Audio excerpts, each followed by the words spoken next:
Hey there, this is Klaus Lauter and you're listening to the Ecommerce Coffee Break podcast, the show that helps you become a smarter online seller.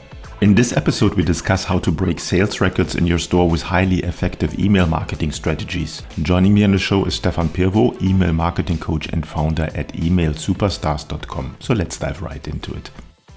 Hello and welcome to another episode of the Ecommerce Coffee Break podcast. Today we want to find out how to break sales records with email marketing. Now, listeners of the Ecommerce Coffee Break podcast know that I'm a big fan of email marketing, and we want to dive into some specifics a little bit more today. And for that, I have with me Stefan Pirvo. He's an email marketing coach and founder of Email Superstars. Stefan started out running social psychology experiments, but switched to email marketing to escape the red tape and low pay. He has managed lists to up to 1.5 million for big brands and now runs his own agencies, emailsuperstars.com, using his skills to help business growth. So let's welcome him to the show. Hi, Stefan. How are you today? Hey, Klaus. I'm doing great. Thanks for having me. And hello to all of our listeners today.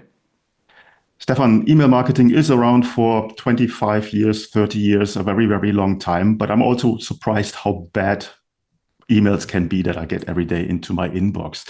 So let's talk about what you see. What are the biggest problems that brands have, or the biggest issues that you see in your day-to-day life when it comes to emails? Yeah, so I'd say one of the biggest problems that a lot of brands are having that's kind of getting worse and worse is just purely getting their emails opened and read. So there's a kind of a bunch of factors that go into that. So first of all, a lot of inbox providers are kind of tightening their promotional filters and their spam filters, right? So deliverability is getting harder, but also there's just so much stimuli now that's competing for people's attention, right? So the threshold to pique someone's curiosity and attention and to hold their attention is higher than it's ever been, right? So back in the day when email marketing was kind of new, you could just send out a bland generic email and people would open it and read it because that would be like an event for them, right? Like getting an email, right? Nowadays, people's inboxes are just full of emails, right? So standing out and capturing that attention is harder than it's ever been. Mm-hmm. I think standing out is a good point there. Obviously, you want to get people to open and click your emails. And I think you need to have a very strong brand personality, very strong branding to make that sure. Is that something you experience in your day-to-day life? Yeah. So that's actually a huge pillar of what we do at my agency and kind of the philosophy that we really abide by. So one thing that we've really noticed in terms of if the topic is generating a ton of sales and breaking sales records, right? Like a big part of that is building a very strong connection between your brand and the audience, right? And this is really important because, I mean, besides having a really unique and amazing product, that connection is one of the biggest factors when it comes to turning a lead into a customer, turning a one-time customer into a repeat buyer, and turning a repeat buyer into someone who's screaming about your brand from the rooftops, right? And then actively winning over new customers for you via word of mouth, right? And a big part of that, building that connection, because it's really hard to come up with a unique and amazing product, right? Even e-commerce brands that have really high quality products, very few of them have something that's truly one of a kind and is just in a completely different stratosphere from anything that their competitors are selling, right? So, but on the other hand, it's possible for any kind of brand to build this kind of connection that I'm talking about, but it really comes down to holding and maintaining and capturing people's attention, right? A good example of that is podcasts, actually. Like, look at what we're doing right now, right? Like these longer form podcasts, and that's one of the reasons why you see in this past election cycle in the US, for example, both of the candidates spent an unprecedented amount of time on podcasts, right? Like Trump especially, his team got him on like every podcast they could. And a lot of the times he was just talking about random stuff, telling stories, cracking jokes, not really talking about policy a lot of the time. And that was actually very strategic. I think his team understood that, hey, we want people to feel connected to this guy, right? We want people to feel like they know him, they like him, they trust him. So that way, when he's selling them on his policy ideas, people are going to be more receptive to that. And I think nowadays, a lot of e-commerce brands try to mirror that strategy through the use of newsletters.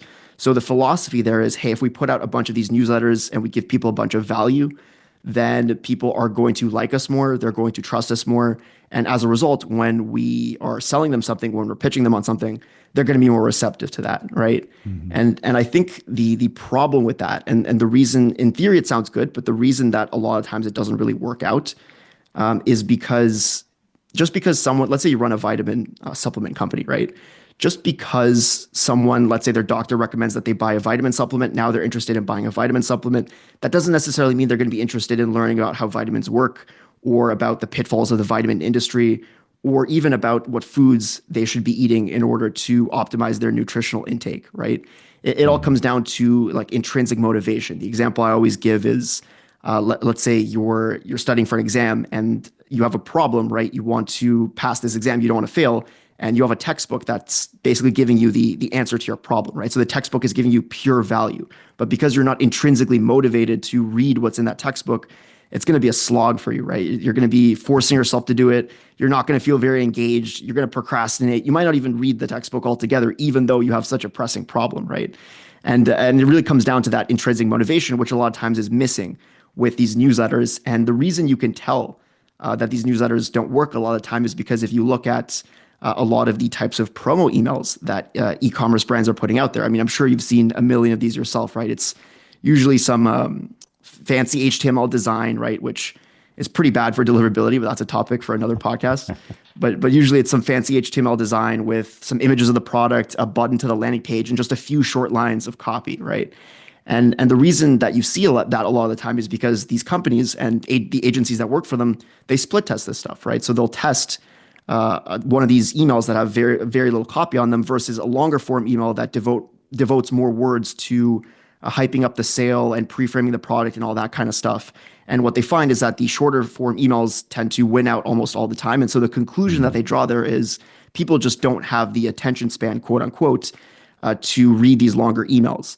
Now, what does that tell you? That means people aren't interested in what you have to say, which means you failed at building that connection between your brand and the audience, right? Because the reality is, if people have the attention span to binge watch hours of their favorite TV show, right? If they have the attention span to listen to a 3-hour Joe Rogan podcast, they definitely have the attention span to devote a few minutes to reading a 300, 400, or even a 500 word email, right? It's just that you're not giving them a good enough reason to pay attention.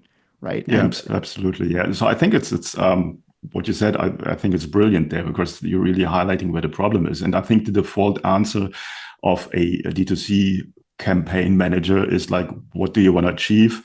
Conversions. And that's when you end up having all these promo emails, and obviously you're not buying every day a new product from that specific brand. So you want to dive a little bit deeper into segmentation, into making sure that you send out in the right moment. And I want to talk a little bit about this. How do you approach segmentation of a list so that the list does not die out? Yeah, so segmentation is a pretty key factor because when we're talking conversions, right, the more targeted you can get with your messaging, the better your conversions are going to be. So for example, someone who, let's say you're running a skincare company, right? Someone who has really dry skin, they're going to be on the topic of holding and capturing people's attention. They're going to be much more likely to pay attention to a subject line or an email that's speaking directly to people that have dry skin and vice versa for someone that has oily skin, right? So the idea there, and this is something that we do for our clients, is on the one hand, you want to be gathering data on demographics, pain points, interests, and you can do that through the use of surveys by sending out regular surveys or third-party data tools. And then you want to segment your list based off of those criteria. So that way, again, you can, instead of sending out one blanket promo to your entire list, you can send out multiple promos that run in parallel to each other and are each hyper-targeted to these different segments, right? So that way you're going to be able to target the people with the dry skin with messaging that appeals to them and the people with oily skin with messaging that appeals to them, right? And you can go even deeper than that. So one thing we also do is we set up automations that will automatically segment people based off of how they've engaged with previous emails in the past. So for example, let's say there's a specific segment of people and for those people, if you look at all the emails that they've clicked on or bought from, there's a disproportionate amount of those emails that are social proof emails. So that means these emails have some sort of testimonial in them. They have some sort of case study in them, something like that, right? That means that these people likely have a social proof buying trigger, right? So when you're sending them a hyper-targeted promo, you want to load up those emails full of social proof because you know that that's something that these people specifically respond to, right? And you want to do the same for other types of buying triggers as well, along with customer journey and all that kind of stuff. Now everyone knows about welcome flows, promotion flows, and so on. But I think what I hear quite often from DTC brands, specifically small and medium enterprises that are coming from brick and mortar and going into online, they're very unsure on how often they should send out an email. They don't want to overwhelm their Right. customers. So what's your advice there? So what we do is we send out emails every single day. And I know for a lot of people who are listening to this, they might be like, that sounds crazy. Like people aren't going to be willing to get that many emails, right? But what people are missing here is that, again, it comes down to giving people what they want, right? So again, the reason someone is willing to listen to a 3-hour Joe Rogan podcast is a big part of that is the key missing ingredient that a lot of email marketing agencies and a lot of e-commerce brands are just completely missing from their marketing, which is entertainment, right? Like that's the missing ingredient that really allows you to email people basically as much as you want, and they're going to keep begging you for more because you're keeping them entertained, right? And when I mean by entertainment, when I say entertainment, a lot of people think, oh, we just need to make the emails funnier, right? But the truth is, there's a million different ways to entertain. Like a horror movie can be just as entertaining as a comedy to the right audience, right? So that's why when we send out emails for our clients, we incorporate a whole bunch of a whole range of different elements that get people hooked onto their favorite TV shows and social media, right? So that could be anything from humor to controversy, conflict, drama, captivating stories, right? So the intention is to get people conditioned to reading your emails just for the sake of reading the emails, right? So even if they're not interested in buying anything, they're going to read the emails just because they genuinely enjoy reading them. So the goal is really to give the reader a positive reading experience, and this is for the daily broadcast, right? So when there's not a promotion being run, we still have a CTA to buy something in almost every single email. And that allows us actually to generate sales pretty much every single day, while at the same time doing it in a way where people are enjoying it rather than pissing them off, right? Because again, the focus is not on actually selling; it's on giving the reader the positive reading experience. And you can also incorporate links and stuff where if someone doesn't like if let's say that entertainment isn't for them, they want to receive emails less frequently without unsubscribing altogether, you can include like granular unsubscribe links where people can click the link and they can fill out a form that says, hey, I only want to receive emails like 2 to 3 times a week.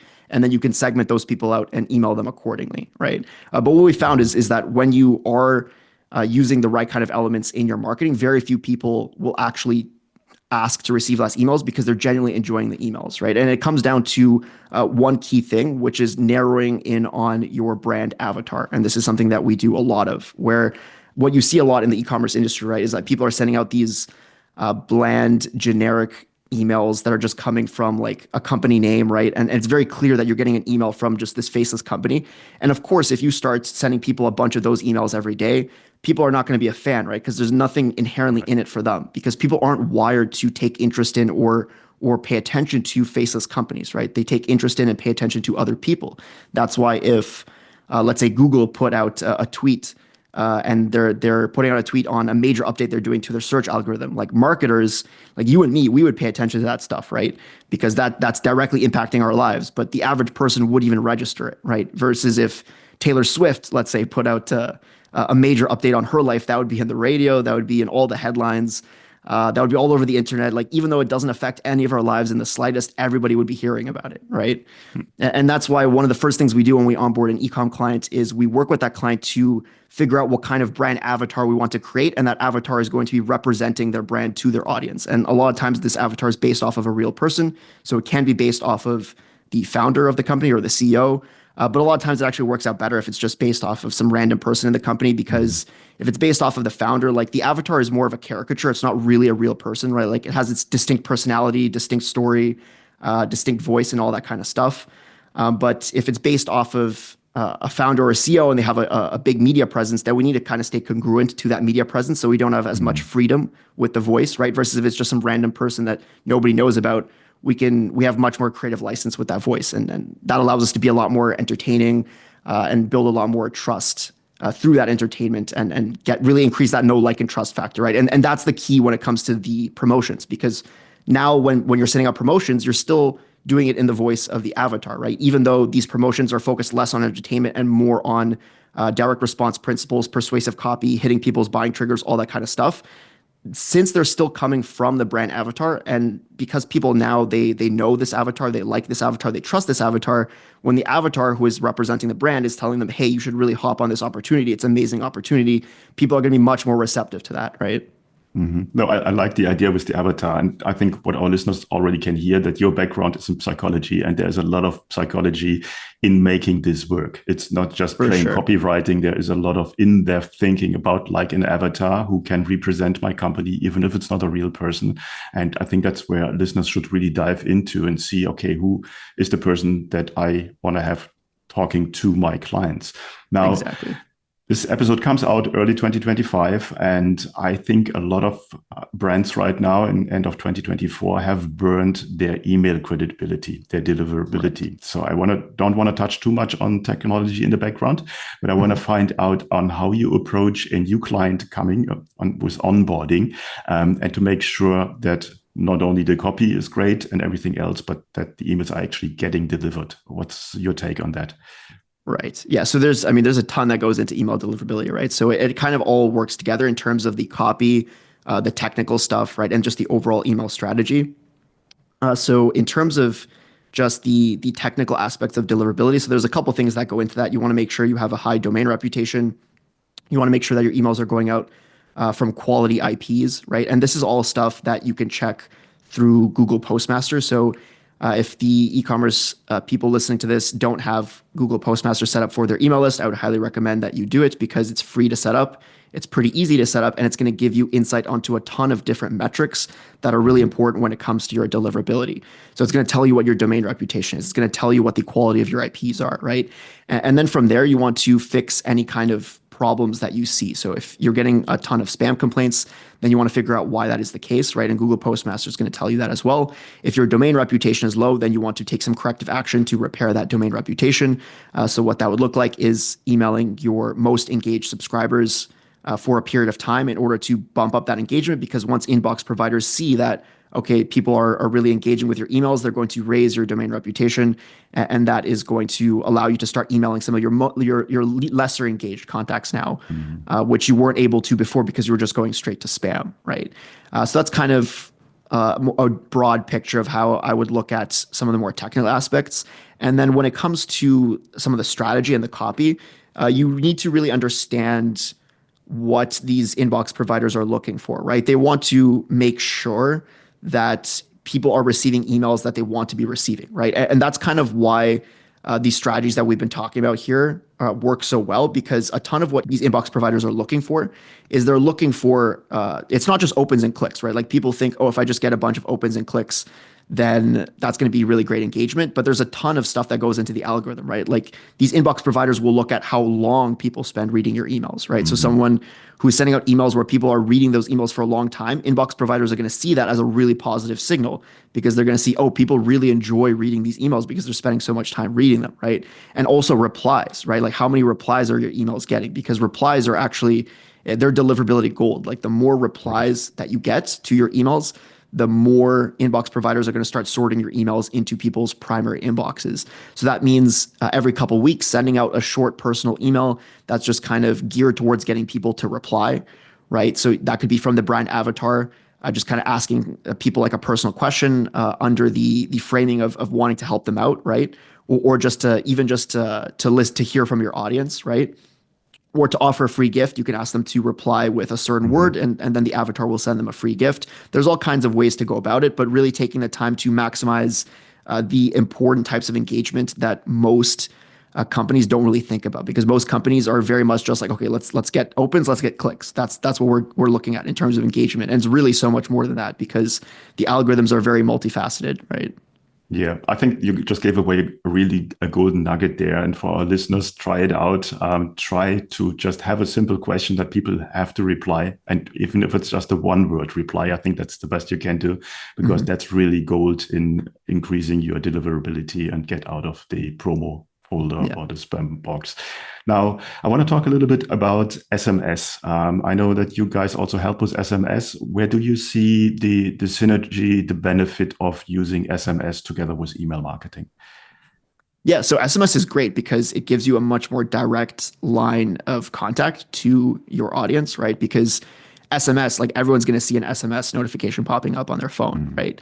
And with SMS too, I think one thing that we've noticed, which is kind of synergistic with email marketing, is really taking an engagement-based approach. So what we've done actually is we've partnered with a company that uses an AI tool in order to kind of engage in these one-on-one conversations with people through SMS in real time. So what that allows us to do is to use SMS as another way of building this connection with the audience, right? Because a lot of times what you see with SMS, it's just these very short SMS marketing messages that just really just sell the click, and they just want people clicking and going to the landing page, right?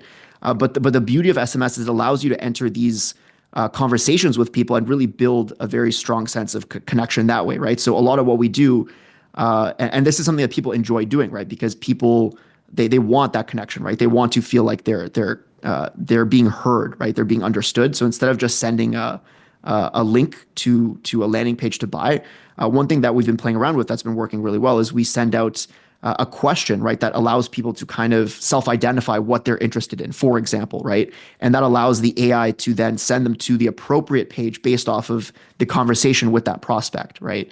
So it's really much more personalized. And that's the beauty of SMS, is that it allows you to get into these personal back and forths in real time that allows you to really personalize your SMS marketing. And it's much more permission based too, right? So when you're asking a question, it's not just like, hey, buy this thing, like click here now. It's like, hey, we want to hear from you, and we want to really make sure that we're taking the time to understand what you're looking for, so that way we can help you as best we can, right? And people really appreciate that. Yeah, I think the permission-based part of it is very important, because SMS is a more of a sensitive tool to get through to people, but you have opening rates of 98% or something really, really high. So you want to make sure that you're not sending out your SMS at 3 o'clock in the morning. People will be not happy with that. Now, could you share potentially some success stories or case studies of brands, and you don't need to name them, that you have worked with, and what kind of results they saw? Yeah, sure. So on the smaller end, we worked with one supplement company that had about 33,000 people on their email list. And so before we onboarded them, they were sending emails pretty consistently, I think every 2 to 3 days. And they were getting open rates about 25% and a click rate of about 1%. And their broadcast email revenue was about 15K per month. Now, after we worked with them in the first 60 days, their open rates went up to 73%, which is one of our best results in terms of engagement. Click rate also went up to 3%, a little over 3%, so almost triple. And the revenue itself from the broadcast went to 65K per month. Now, on the bigger end, we've worked with other brands. For example, one brand this was like an interesting case, because it goes back to the topic of what you're talking about, where some brands have just completely burnt out their list, right? So this brand, they had 100,000 contacts on their list, but because they were just engaging in suboptimal email marketing practices, their deliverability was kind of down the drain. Very few people were opening their emails, because again, it's kind of what we were talking about before, where it was like they were sending out these very bland emails with nothing for people to really engage with, nothing that really piqued people's attention and curiosity and offered any kind of positive reading experience. So over time, people just started tuning them out, right? So by the time we onboarded them, they were getting like 5% opens. And so their email revenue was about $65,000 per month in terms of email generated revenue when we first onboarded them. And after the first 90 days, we took them to over $750,000 per month. And then as well, there was another health brand that one of our list managers, shout out Ariba, she was able to, with the segmentation strategy that we were talking about based off of customer journey, they were emailing their list every day. So that was good, but they were doing it in a way that was just pissing people off, kind of what we were talking about before.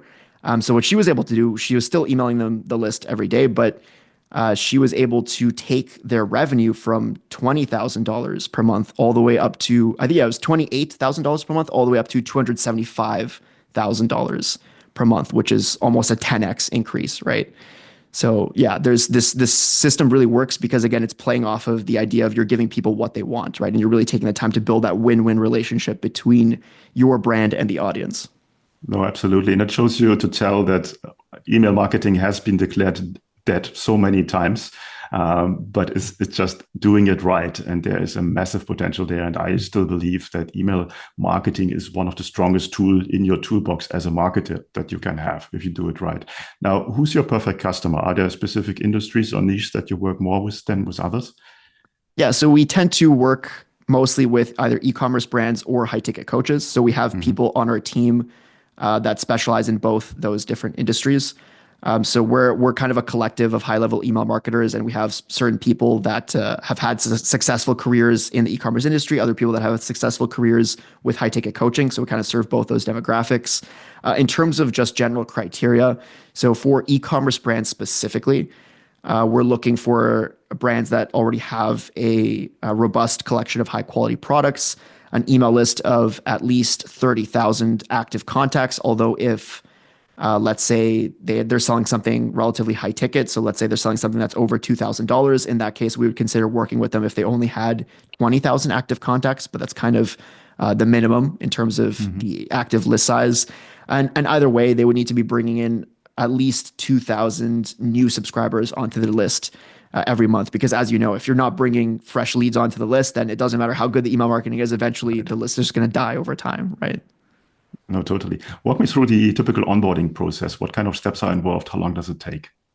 Yeah, so the onboarding process, it really, in terms of the length of time, it really depends on how fast the client is able to get us certain pieces of information that we need to do our job, right? Because a lot of times, like the client will sign the contract, you'll send them the onboarding document, and it'll take them like a week to fill out the onboarding document, right? And I always tell clients, like the faster you give us this information, the faster we're going to be able to start making you a ton of money, right? So you're just robbing from yourself if you don't fill this out as soon as possible. But basically, the way the onboarding process works is we send them a document which is going to have a ton of stuff, a ton of questions that is going to give us information that we need. So, for example, where we can find testimonials, any insights that they have on their existing audience, that kind of stuff, right? And then they're also going to need to give us login information. So they're going to need to give their list manager the appropriate login details in order for the list manager to go into their account and do an audit. So test their deliverability, see how past campaigns and automations have been performing. And then from there, the list manager is going to get onto an initial onboarding meeting with the clients. And then during that onboarding meeting, they're going to go over the results of the audits. And they're also going to come up with a game plan, right, for the next 30 days, 60 days, 90 days, and beyond. They're also going to work together to kind of pin down what the avatar is going to look like, what the avatar is going to sound like in terms of the avatar's personality and voice and overall tone, right? And then the list manager is going to write, after the call, they're going to write a couple samples in the avatar's voice. So that way we can make sure that the client is satisfied with the person, the avatar that's going to be representing their brand to their list, right? And after that, they're just going to move forward with implementing the game plan, which is going to be within the scope of our broader email marketing system. And moving forward, if it makes sense, the client and the list manager and the client's team are going to hop on weekly strategy call meetings as well. Okay, no, that makes perfect sense. And it shows to tell that you need to put a lot of thought into that to make it work and to build up an avatar. And I think the more you dive into this, the more results you will see. How does your pricing structure work? Yeah, so it depends on the depth of the service, I guess you could say, that we're offering. So for larger lists, for lists over 100,000 contacts, it depends on if there's SMS marketing involved. But at the highest end, so this is with SMS marketing, with hyper-targeted promos, advanced segmentation, daily broadcasts, 10 automated emails per month, and all the other stuff that you would traditionally associate with email marketing, that would be all the way up to $15,000 per month. And then that would include up to 5 targeted promos. So every time we're running a promo, we'd be sending out 5 different sequences instead of just one sequence. And then all the way on the lower end of the spectrum, this would be just daily broadcasts and the automated emails plus all the deliverability stuff, minus SMS marketing, minus any kind of advanced segmentation and hyper-targeted promos. That would be $7,000 per month. But either way, we're going to split test everything. So this is one thing that's going to be included in any package that we do. We split test every email and SMS that goes out in terms of like hooks, angles, messaging, subject lines, that kind of stuff. And we track all the data and then we share it with our clients. So that way they can use that data to, for example, make their front-end marketing efforts more efficient or anywhere else in their funnel to kind of increase their overall conversions. No, totally. Before our coffee break comes to an end today, is there anything that you want to share with our listeners that we haven't covered yet? Like you were saying, people have been pronouncing the death of email marketing for a long time now, right? I mean, you're a lot older than I am, so you can probably remember when they were saying it like 15 years ago, right? And I would just say that as long as email is still like a required thing to make an account for any kind Mhm. of software, right? Like as long as you still need an email address, email marketing is always going to be one of the most profitable in terms of ROI, one of the most profitable and rewarding channels to market to. Yeah, couldn't agree more. 100% right. Where can people go to find out more about you guys? Yeah, so if you as a listener want me to help you implement some of these strategies for free, then all you have to do is head over to our website, which is www.emailsuperstars.com, and just hit the button above the fold that says Grow My Business. That's going to pull up a calendar. That's going to pull up my calendar. And then from there, you'll have the chance to book a one on one call with me. Now, maybe we can also put a link to that calendar directly in the description of this podcast so people can just click on that directly. But this is not going to be a sales call. I really can't stress that enough. You can leave the credit card at home. The purpose of this call is going to be so I can walk you through our full email marketing system, which includes the strategies that I've been talking about here today. And one of the things that I do for e-commerce brands on this call is I'm actually going to work with them directly to really pin down what their avatar is going to sound like, or what their ideal avatar looks and sounds like. And then from there, after I hop off the call, I'm going to personally write 3 emails written in the brand avatar's voice, their new avatar's voice. So that way they can use those emails in their marketing and they can share those emails with their marketing team so they can use that as inspiration for their email marketing moving forward. Plus, I'll also answer any questions that you have about email deliverability, email strategy, or anything like that. And that's all going to be completely free. All you have to do is head over to our website, email or www.emailsuperstars.com, and click the button that says Grow My Business. Or if we're going to include a link directly to my calendar, you can just click the link in the description as well. Yeah, I will put the links in the show notes as always. Then you're just one click away. And I think that's a great offer. And to our listeners, get in touch with Stefan and get the info out of him. And I'm sure you will be more than happy to work with him. I think the idea of having a daily email and somebody with a really good background in psychology helping you with your email marketing, that can only contribute to grow your business. Stefan, thanks so much for your time today. Great chat. I know we can talk for hours about email, but for today, we'll leave it like it is. And I hope a lot of people get in touch with you. Awesome. Thank you so much for having me, Klaus.